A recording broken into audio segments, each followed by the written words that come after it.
Ito ang balita ngayon, viral ngayon sa mundo ng social media. Ang di umano'y balitang matapos sabihing hindi niya kilala si Mayor Alice Guo, Banban City Mayor Alice Guo, tila pinatunayan at inilabas ang larawan na magkasama sila ni PBBM.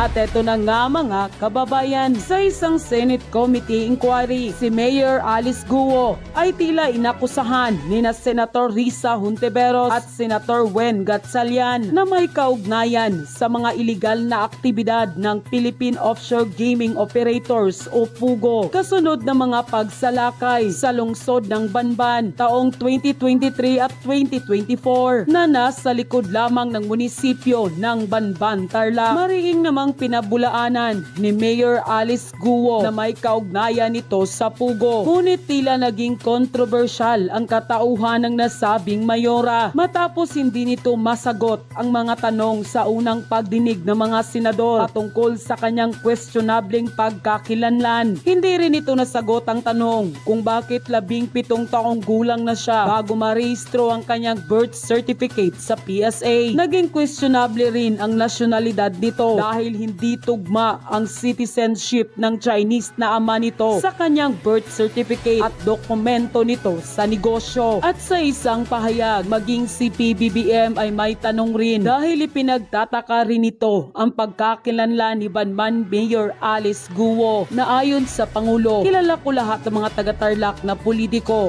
walang nakakakilala sa kanya. Kaya nagtataka kami kung saan galing ito, bakit ganito ito, hindi namin malaman. Unquote. Ngunit kamakailan lamang lumabas sa social media ang mga larawan ni PBBM kasama si Banban Mayor Alice Guo. Ipinost mismo ni Mayor Banban Alice Guo sa social media account nito ang mga larawan na kasama nito si PBBM. Ito'y matapos magbigay ng pahayag si PBBM at itanggi na mayroon itong alam o impormasyon ukol sa kanyang pagkakilanlan at nakunan di umano ang mga larawan nito nung maging bisita siya sa ginanap na inspeksyon ni PBBM sa airport patungong New Clark City Access Road noong February 20. Na-question ang tunay na citizenship ni Mayor Alice Guo at pinaghihinala ang asset di umano ng China matapos ang isinasagawang investigasyon ngayon ng Senado. Ang kanyang pagkamamayang Pilipino ay question din at ngayon ay sinisiyasat, iniimbestigahan dahil sa hindi pagkapareho-pareho ng kanyang mga dokumento at testimonya. Ang malaking tanong ngayon, bakit nga ba ang sentro ng hearing ngayon sa Senado ay ang citizenship ni Mayor Guo? Bakit hindi pag-usapan ng iligal na pugo sa kanyang bakuran at kung sino nga ba ang boss nito? At naniniwala ba kayo na totoong hispiya ng China si Mayor Guo? Nang lumabas nga ang balitang ito, marami sa ating mga kababayan ang hindi napigilan ng kanilang sarili na maglabas ng kanilang hinaing at komento sa mundo ng social media. At ayon pa sa kanila, bakit sinabi ni PBBM na hindi niya kilala? May mga larawan na magkasama sila, pati si Senator Amy Marcos at sa loob ng sasakyan pa. Nako, totoo kaya na ipinasok ang usapin kay Mayor Guo para mawala na di umano ang isyo ng Pangulo, pati na rin ang bilyong usapin sa PCSO at napakamahal na bilihin ngayon. Politika talaga. Baka nagkasama lang sa isang event at marami namang nagpapalitrato sa Pangulo, lalo na sa mga politiko. Pero imposibleng walang info si PBBM kay Mayora. Sa yaman ba naman ni Mayor Guo, imposibleng hindi siya kilala ng kapwa politiko. Natural sa Pangulo na mag-inspeksyon sa mga proyekto ng pamahalaan, pero iba yung nagpicture kakatabi ng Pangulo at iba rin yung kilala ka ng personal ng Pangulo. Pero yung questionable, pagkatao mo yon ang sagutin mo. Nako, ganyan pala planado.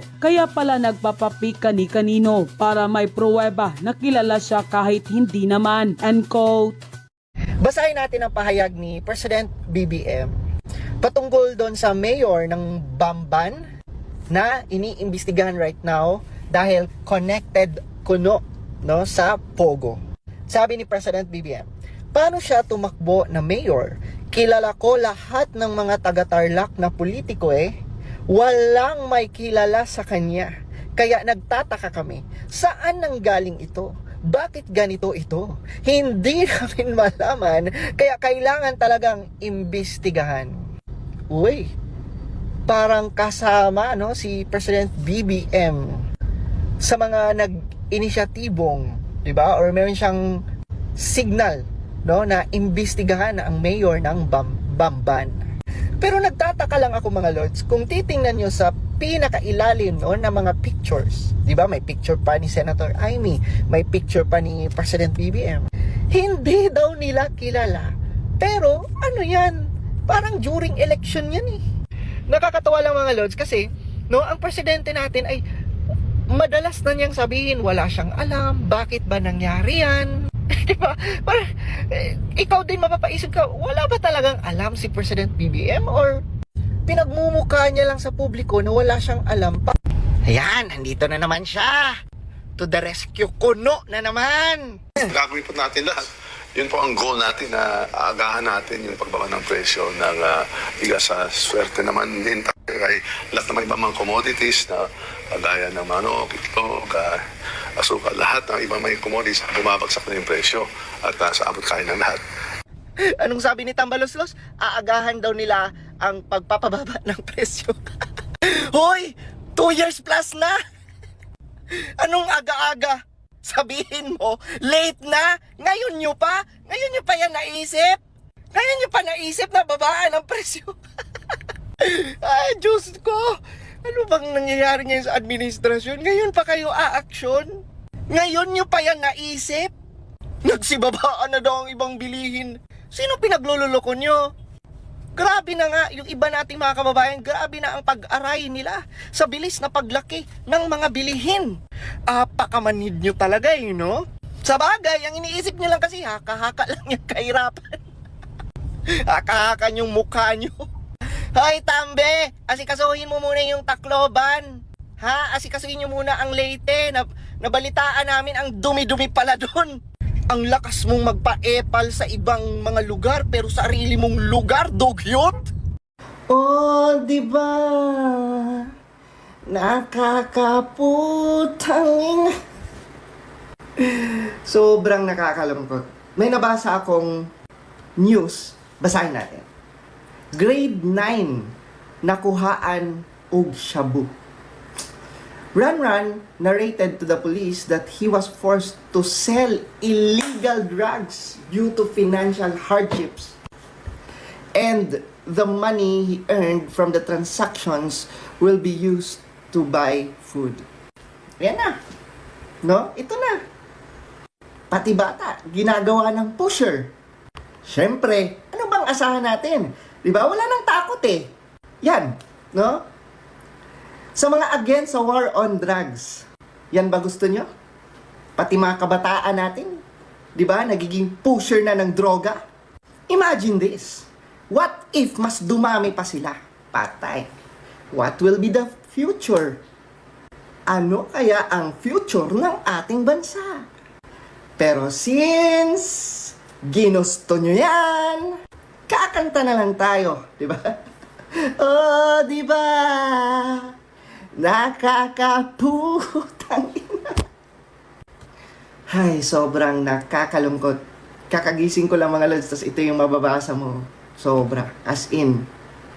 Ito kasi yung hindi nila maintindihan eh.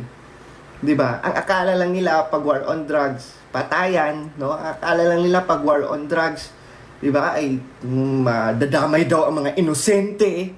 Oh, anong tawag nyo dito? Ha? Grade 9, inosente yan. Pero nagtutulak na ng droga. Ito mga lods, may tanong ako. Para saan ito? Diba? Para saan yan?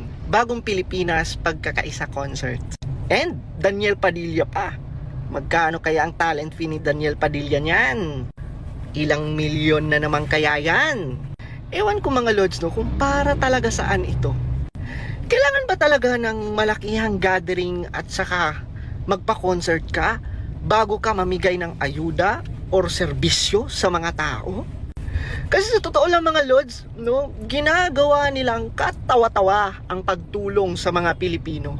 May pa-concert-concert pa, no? May pa-gathering-gathering pa. Sa totoo lang mga lods kung talagang sincere sila sa pagtulong no, sa mga Pilipino, pwede nyo naman ibahay-bahay at iabot personally ang tulong sa mga kababayan nating Pilipino, di ba? Nakatipid pa kayo. At hindi nyo na kailangan, di ba, magbayad ng milyon para lang kumuha ng artista para ano? Para ano? Concert enjoyment? Yan ba ang solusyon? Ano ba, after concert, after enjoyment, mababago yung takbo ng Pilipinas? Makakapagbigay ba yan ng long-term solution sa mga kababayan natin? Sobrang nakakatawa talaga mga lods, no? Yung DSWD nagagamit talaga no? At saka yung ibang ahensya ng gobyerno, pwede nyo naman ihatid lang yung tulong personally sa mga kababayan natin. Ibahay-bahay nyo kaya? Wala na talaga mga lods. Ginagawa na lang, pinopolitika talaga nila lahat. Pansin nyo mga lods, pinopolitika talaga nila lahat. Bago nila ibigay ang tulong sa mga Pilipino, bago nila ibigay ang ayuda sa mga Pilipino, kailangan andun ang mga tambaluslos at mga politiko. Dapat malaki ang tarpaulin nila, dapat nakikita sila ng mga tao, dapat kamay muna, no? Kinakamayan muna ng mga politiko bago ibigay ang tulong, benepisyo at ayuda sa mga Pilipino. Kaya sa totoo lang mga lods, nakakadiri, no? Sobrang nakakadiri talaga mga pinaggagawa ng mga politiko. Pwede naman kayong tumulong na wala ng cheche boreche, no? Gagastos pa kayo. I'm sure million yan. Alam ka namang libre lang si Daniel Padilla. Sino pinaglololoko nyo? But of course, hindi ito makikita ng ibang mga loyalista. Bulag sila no? Pagsasabihan ka pang reklamador ka. Wala.